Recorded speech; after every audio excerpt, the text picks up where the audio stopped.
예, 반갑습니다. 사람이 교회 성경 공부와 함께 하시는 모든 분들을 환영하고 축복합니다. 저는 사람이 교회의 교회지기 김성현이라고 합니다. 사람이 교회. 예, 오늘은 4강 4과 모든 것을 기도하라 라는 제목으로 함께 공부를 하려고 합니다. 우리가 지난주에도 기도에 대한 얘기를 했었죠. 혹시 기억나시나요? 예, 기도는 우리의 특권이라고 얘기했습니다. 우리의 특권이면서 이것이 바로 주님과의 대화라고 얘기를 했었죠. 예. 오늘은 이 특권이자 그 대화인 이 기도로 우리가 무엇을 기도해야 하는가에 대해서 나누게 될 것입니다. 그래서 기도를 통해 얻을 수 있는 최상의 것, 우리가 무엇을 기도해야 되며 그 기도를 통해 얻을 수 있는 최상의 것은 무엇인가에 대해서 집중적으로 나누게 될 것입니다. 먼저 교재에 있는 예화를 하나 얘기할 텐데요. 혹시 IMF를 아시나요? 예. IMF 사태를 아실 정도면은 나이가 꽤 됐다는 얘기죠. 예. 1990년대 중반에 그 우리나라에 금융 위기가 있었죠. 예, 금융 위기가 있어가지고 그 외환 위기였습니다. 정확하게 외환 위기가 있어서 IMF 그 국제통화기구에 이제 구제금융을 여기 나와 있죠. 구제금융을 요청하는 정말 어처구니 없는 상황이 벌어졌습니다. 이 작은 사람이 보일지 모르겠는데 이분이 우리 김영삼 대통령이시죠. 김영삼 대통령 때 이런 일이 벌어졌습니다. 좀 구체적으로 보시면 말 그대로 그 IMF 외환 위기는 국가 부도입니다. 국가 부도. 이제 김영삼 대통령이 큰 얼굴로 나오시는데 국가가 부도가 난 겁니다. 좀 어처구니 없는 일이 일어난 거죠. 이 국가가 부도가 났으니까 어떤 사태가 일어났냐면 기업이 다 무너졌습니다. 건강했던 중소기업들도 많이 무너졌고 대기업들 중에서도 무너진 경우가 있었죠. 몇몇 기업들 빼고 정말 또 크게 외환 위기에 영향을 받지 않는 그런 기업들을 빼고는 다 어렵고 또는 문을 닫는 그 회사가 굉장히 많았습니다. 자, 그렇다 보니까 회사가 이렇게 문을 닫으니까 지금 보시는 대로 이렇게 그렇죠?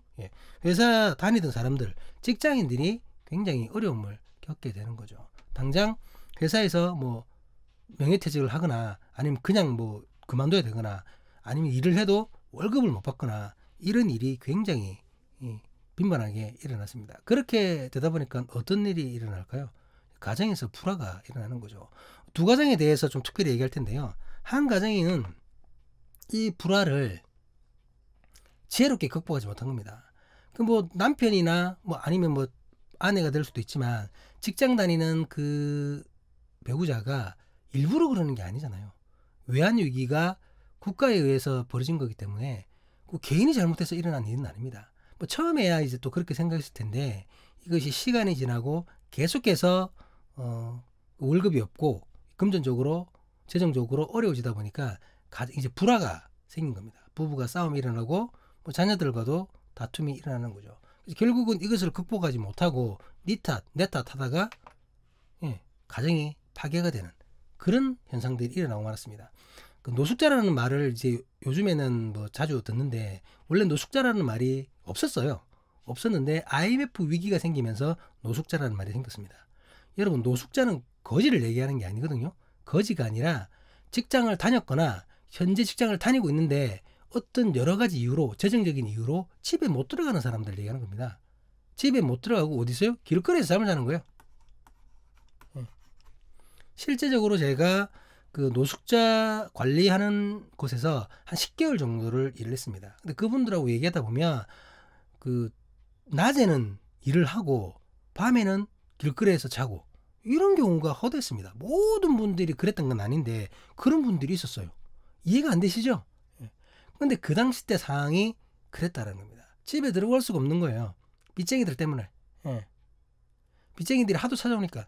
그래서 위장 이혼도 많았고 실제로 이혼하는 가정도 많았고 어쨌든 그렇게 가정에 불화가 일어나는 경우가 굉장히 많았습니다. 하지만 또 그런 중에도 뭐 남편 탓만 하거나 아내 탓만 하거나 그렇게 하지 않고 가족들이 이처럼 힘 모아 마음 모아서 그 어려움을 극복해 내려고 노력했던 가정들도 분명히 있었죠. 특별히 뭐 신앙의 힘으로 주님께 기도하면서 어쨌든 이 어려운 위기를 이기게 해달라고, 극복하게 해달라고 하나님께 기도하면서, 아니면 뭐 다른 신뢰적인 방법도 있겠지만 어쨌든 그렇게 가족이 힘 모아서 그러한 것들을 극복하려고 노력했던 가정도 분명히 있었습니다. 이런 가족들은 당연히 결국은 평안함을 찾았겠죠. 왜 그러냐면 IMF가 계속 갔던 것은 아니거든요. 위기는 사실이지만 그 위기가 계속해서 있었던 건 아니었습니다. 끝내는 우리나라가 IMF를 극복했고 또 그것으로 회복되는 가정도 상당히 많았었다는 거죠. 자, 우리가 두 가정에 대해서 얘기를 해보았습니다. 첫 번째 가정은 파탄이 났던 가정인데요. 그 가정이 그렇게 될 수밖에 없었던 이유가 무엇인가요? 남 탓을 했기 때문입니다. 여러분. 처음에 안 그랬겠지만 이제 시간이 지나면서 점점 어려워지니까 내 탓, 네 탓, 누구 탓 이렇게 하다 보니까 그래 된 거죠. 그래서 하나 되지 못했던 겁니다. 하나 되지 못해서 가족이 쪼개지고 말았던 거죠. 뭐 다른 이유도 있겠지만 이게 가장 큰 이유로 봅니다. 두 번째 가족은 한 마음이 된 거예요. 어려움 속에서도 니 탓 내 탓 하고 있는 것이 아니라 한 마음으로 다 함께 위기를 극복하려고 노력을 했다는 겁니다. 극복하려고 노력을 했던 것이죠. 그렇기 때문에 IMF가 그 국가 위기가 넘겼을 때에 그 가정도 회복되는 놀라운 일이 일어난 것이라고 볼 수 있습니다. 자, 그렇다면 우리가 이제 두 가정의 그 경우를 봤는데요. 그 가정들을 생각하면서 하나의 또 질문을 드리겠습니다. 사람이 줄 수 있는 것과 사람이 줄 수 없는 것은 무엇일까요? 돈 문제 때문에 가정의 화평을 잃었거든요. 그 물질적인 것 아니면 정신적인 것 이런 것들은 다 그 가정이 필요한 건데 그러한 것들은 인간의 노력으로 다 얻을 수 있는 것인가? 누군가의 도움으로 다 받을 수 있는 것인가? 하는 생각을 해보자는 거죠. 여러분, 돈은 어떻습니까? 뭐 사람마다 생각이 다르겠지만 대체적으로 돈은 내가 노력하면 노력한 만큼 받을 수도 있는 부분 있지 않을까요? 물론 이제 재벌이 되거나 뭐 이렇진 않겠지만 일을 하면은 월급은 뭐 받을 수 있다. 뭐 그렇게 생각이 되는 거겠죠. 명예는 어떨까요? 명예는 뭐 사람의 생각에 따라 다르겠지만 얻을 수도 있을 것이고 또 그렇지 못할 수도 있다. 뭐 그렇게 생각할 겁니다. 성적은 어떻습니까? 공부 열심히 하면 당연히 공부 안 했을 때보다는 뭐 성적이 좋아지겠죠. 건강을 표현한 건데요. 건강은 어떨까요? 물론 잘 가꾸고 잘 노력하면 될 겁니다, 여러분. 운동도 안 하고 가만히 있는 것에 비하면 훨씬 더 많이 건강해지겠죠. 하지만 여러분 절대적이진 않겠죠. 뭐 암이라든지 백혈병이라든지 운동 열심히 하고 건강관리 잘해도 걸리는 사람들 분명히 있거든요. 생명은 어떨까요?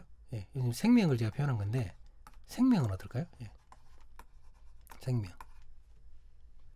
생명도 우리가 뭐 노력만 하면은 죽을 사람도 다 일어날 수 있을까요? 물론 의학이 많이 발달됐기 때문에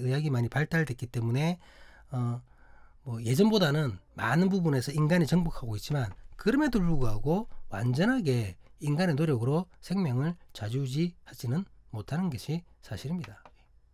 뭐 희락은 또 어떻습니까? 기쁨을 표현한 건데 우리가 기뻐하고 싶다고 무조건 기뻐함이 되나요? 뭐 그렇지는 또 않죠. 성공을 표현한 겁니다. 성공을 표현한 건데 성공은 어떨까요?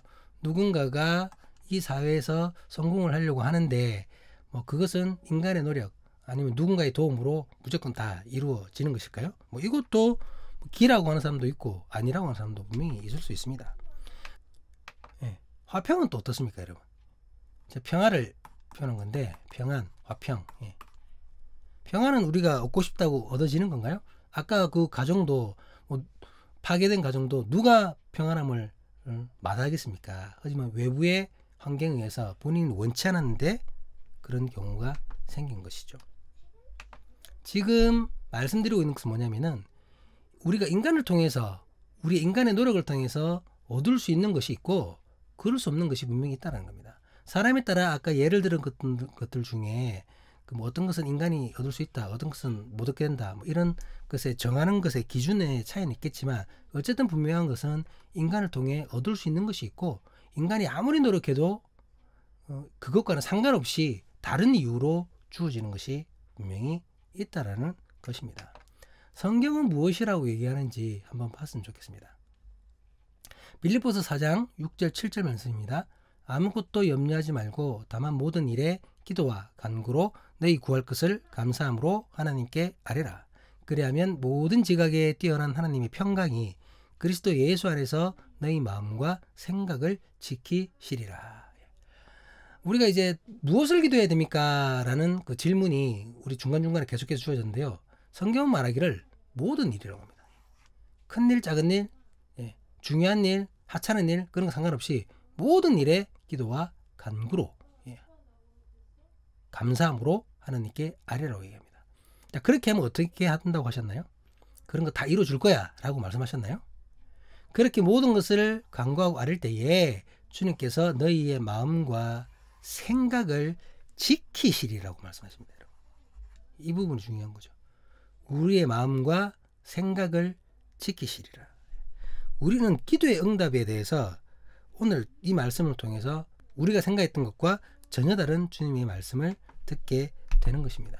우리가 기도해야 될 것은 모든 일, 모든 것입니다. 그렇죠? 그런데 그에 대해서 그 기도를 통해 우리가 얻을 수 있는 것은 하나님의 마음과 생각의 지키심입니다. 지켜주심. 여러분, 이것은 무엇을 의미하는 걸까요? 하나님이 함께 하심을 나타내는 거죠. 우리는 기도의 응답을 너무 현실적이고 생활적인 것으로 국한시킵니다. 그런 응답이 없다라는 건 아닌데요. 그런 응답이 없다라는 건 아닌데 그것만이 응답이라고 생각합니다. 하지만 그렇지 않죠. 주님께서는 분명하게 말씀하셨습니다. 마음과 생각을 지키신다고 하셨습니다. 여러분, 마음과 생각을 지키신다라는 것은 무엇을 의미합니까? 주님께서 우리와 함께 하신다는 것을 의미하는 거죠. 우리가 기도할 때에, 어려운 중에 기도할 때에, 힘든 중에 기도할 때에, 난감한 중에 기도할 때에 주님이 우리와 함께 하시고 우리가 눈물을 흘릴 때에 우리를 안아주시고 우리를 돌보아 주신다라는 말입니다. 제가 항상 기도에 대해서 얘기할 때에, 기도의 응답에 대해서 얘기할 때에 빠지지 않는 그 예화가 있는데요. 성경 말씀 중에 예수 그리스도의 겟세마네 기도, 이 부분에 대해서 항상 얘기를 합니다. 예수님께서 겟세마네에서 정말 땀방울이 핏방울이 될 것처럼 간절하게 기도를 하셨습니다. 무슨 기도를 하셨나요? 아버지, 이 잔을 내게서 옮기시옵소서. 십자가에 이제 조금 있으면 못 박히시는데 그 어려운 일을 주님께서 원하신다면은 자기가 감당하지 않게 달라고 기도를 하셨던 것이죠. 여러분, 그 기도가 이루어졌나요? 안 이루어졌습니다. 우리 생각으로 봤을 때는 안 이루어졌습니다. 예수님께서는 그대로 십자가를 지셨습니다. 그런데 기도의 응답은 어떻게 나타났냐면 예수 그리스도의 마음과 생각을 지키셨다라는 거죠. 예수님도 완벽한 인간으로 오셨잖아요. 신이시지만 사람이셨습니다. 그렇기 때문에 두려움이 있었는데 그 주님의 마음을 하나님께서 지키셨다라는 거죠. 그 생각과 마음을 지키셔서 결국은 아버지, 주님께서는 모든 것이 가능하오니 이 잔을 내게서 옮기시옵소서. 하지만 나의 원대로 하지 마시고 아버지의 원대로 되기를 원하나이다 라고 기도하심으로 말미암아 마음과 생각을 지키시는 그 하나님의 응답을 받으셨다는 겁니다. 여러분, 이것이 진정한 하나님께서 주시는 기도의 응답이며 우리가 기도를 통해 얻을 수 있는 최상의 것이라는 겁니다. 기도할 때에 나와 함께 하시는 주님을 느끼고 나의 마음을 지키시고 생각을 지키는 주님을 느낄 수 있다면 그것만큼이나 훌륭한 기도의 응답이 없음을 주님 앞에 고백을 합니다. 오늘 이 성경 업무가 마치고 다시 한 번 더 주님께 기도할 때에 내 생각을, 내 마음을 주님의 뜻에 맞게 지켜달라고, 고쳐달라고 우리 간절히 기도할 수 있고 또한 그러한 응답을 받는 우리가 될 수 있기를 주님의 이름으로 간절히 간구합니다. 오늘도 너무나 수고하셨습니다. 다음 주부터 다시 5강으로 여러분들과 뵙도록 하겠습니다. 수고하셨습니다. 아멘, 아멘, 아멘.